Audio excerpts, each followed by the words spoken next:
Okay, let's dive into Senator Pauline Hanson's sharp critique of Australia's political landscape. She argues a new leader doesn't fix the major party's underlying problems. Many long-term members, she says, now feel the parties no longer represent them. She accuses party leaders of using these instead of offering strong, clear policies. So, what's the biggest issue she believes is being completely ignored? For her, it all comes down to mass migration, which she calls the public's top concern.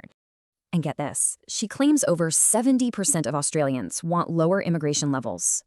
Her focus links immigration directly to national security and, social cohesion. And she points to this number 18,000 people on an ASIO watch list to highlight that risk.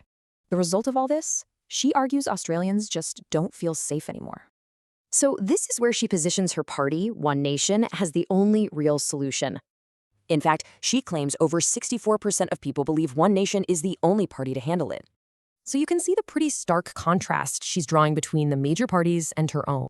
This all leads to a really interesting question. Could MPs start jumping ship to One Nation?